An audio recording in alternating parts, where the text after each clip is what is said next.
Hi, I'm Corden C, and today I am playing 80 Days, the story about going around the world in a, I guess a Jules Verne-esque kind of way. This is an interactive fiction game, a story game, so it's all about the text. I'm not going to read out the text, I'm just going to press it and let it go on. At the moment, I've started a little while ago. I'm currently in Amsterdam. So I started in London, as you always do, and yes, we're going to see how it's going. I haven't been to Amsterdam before. Yes. So I guess the first thing you've got to, what's the debacle with Napoleon?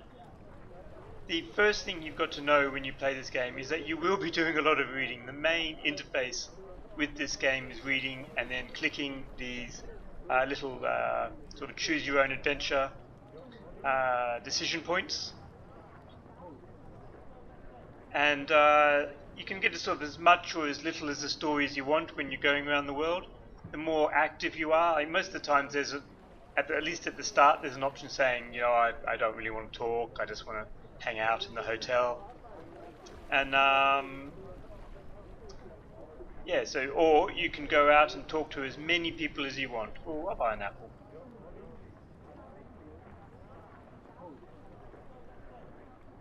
Yes.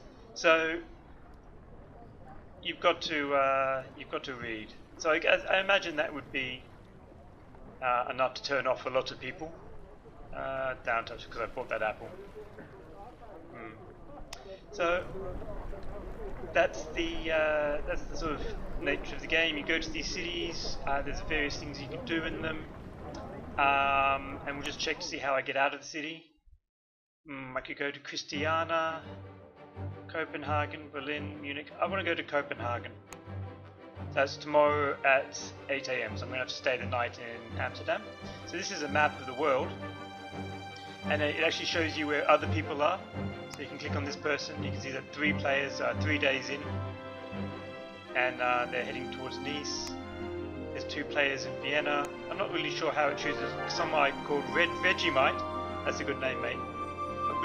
Red Vegemite is on the Orient Express heading towards Bucharest. You can see there's tons and tons of these cities around the world. Is this?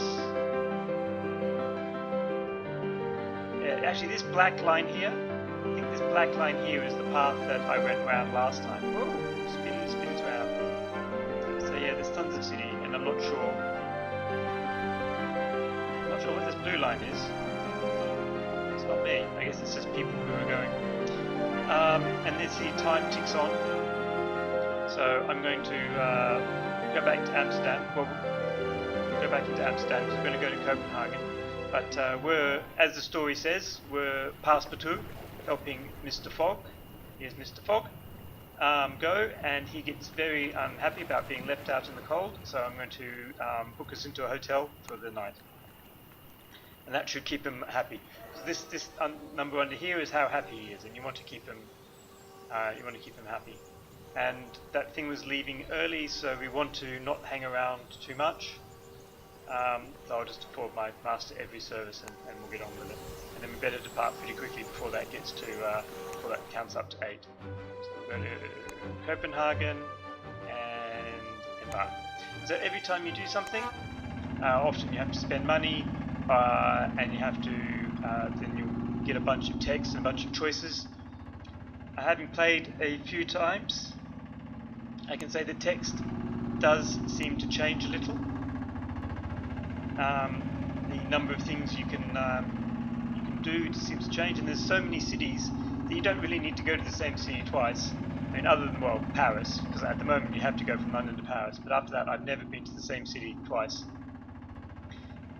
In a few games. Oh, shall I drive? And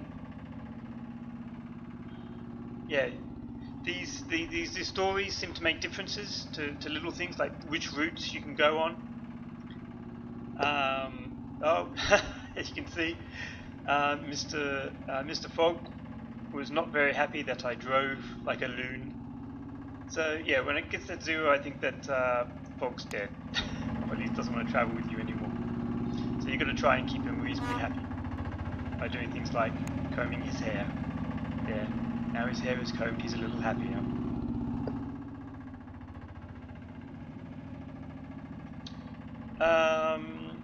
We are going around the world.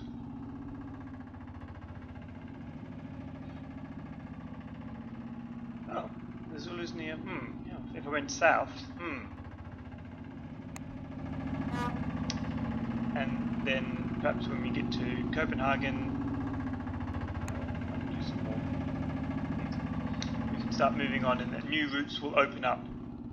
And how you react to certain situations that affects your routes, and so on.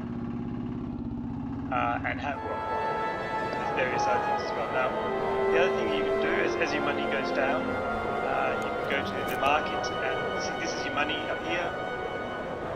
And what I'm going to do is sell a bottle of wine here for quite a bit of money, because I just told that it's worth quite a bit of money. Probably not going to Bucharest. I have no idea what that's for.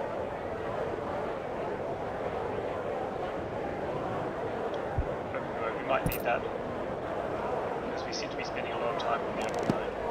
And then you can explore the city, you can go to the bank. So yeah, there's a bit of a little sort of game there with trying to organise different the things that you're carrying in your luggage, and you can buy and sell. It's a good way of making some money, but you don't really need to do that. I mean, I played once and ran out of money. I just went to the bank and I got some more. So it's it's a pretty gentle game. It's not the whole game is not to well, you can, if you want, race round and try and do it in as few days as possible, but without trying, I did it in 65 days once. So there's tons and tons of headroom in here. There's tons and tons of headroom. You can just spend the time to go around and explore the cities, explore the stories, and just experience the what's going on in this game. It's a gentle game, as I know someone would put it. You can go largely at your own pace, except when the time is going. You can see right now the time's not going because we're in the middle of a reading section, and in which case it stops the timer. So you can, and these written sections come around every minute or two, so it's essentially a pausable game.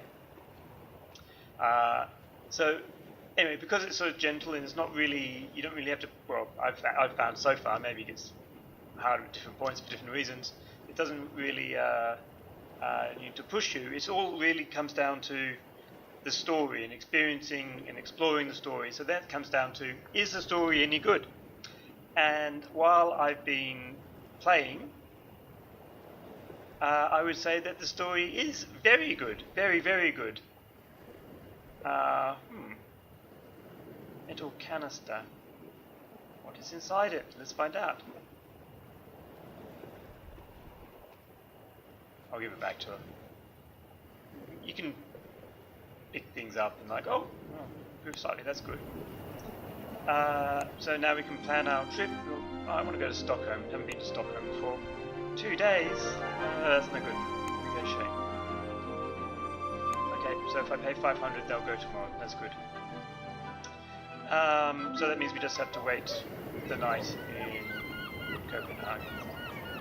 Day 6, we're not doing very well. We're only in Copenhagen on day 6. Where else? Where are other people at day 6?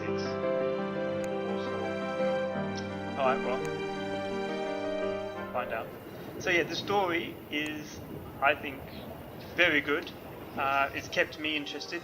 Going around the world takes a few hours. Got pickpocket, great. Running out of money quickly.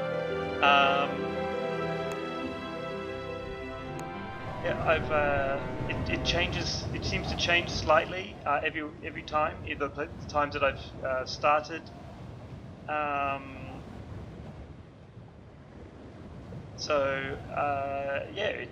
The choices you make, and there's normally tons of choices, and they seem to make a difference in what happens. Let's give him some more shirts. Oh, he likes that. Does he like apples? he does. Very good. Very good. Very good. Very good. Yes. The decisions you make seem to make differences as further down the line. Yeah, it's just, I think it's an incredibly clever, incredibly well written, and very interesting game. I think if you like, or you think you might like, text-based games, then this is one of the best ones I've ever seen, and I certainly do like them. So this one is a pretty hearty recommendation. And I won't go too far, so because I don't want to ruin the text for people who do want to see it. But yes, this is very well written, and it's full of these nice touches, like the way there's this little pause, like this. You can see the clouds sort of move around, and when the sort of text slowly sort of fades in, and then there's a little pause, and then the options appear, and that sort of sound changes and then flashes. It's just obviously incredibly lovingly made with great attention to detail. It's well produced. The writing's excellent. Oh, box. See, I think you get a very good idea of what this game is like. If watching this, you think, oh, what's in that box? Let's take a look. Then, yeah, that's it. And the world is slightly different. It's not set in the world that we know. It's set in sort of steampunk version of the world where there are robots and other things. So you can't assume that the world's going to be like the way you learned from the history books. In fact, it almost certainly is not. There are autonomous cars, airships. Stars.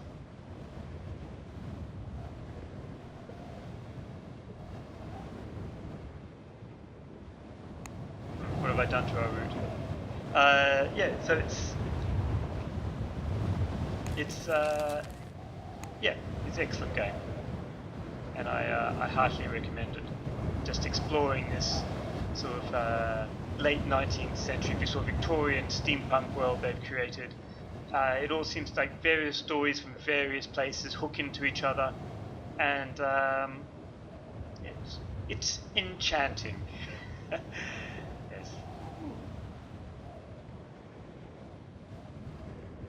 Uh-oh, where have we gone? So we've ended up in Helsinki rather than Stockholm. Yes, so... Yeah. Oh, and I think that's probably time to leave it there. And, yes, goodbye.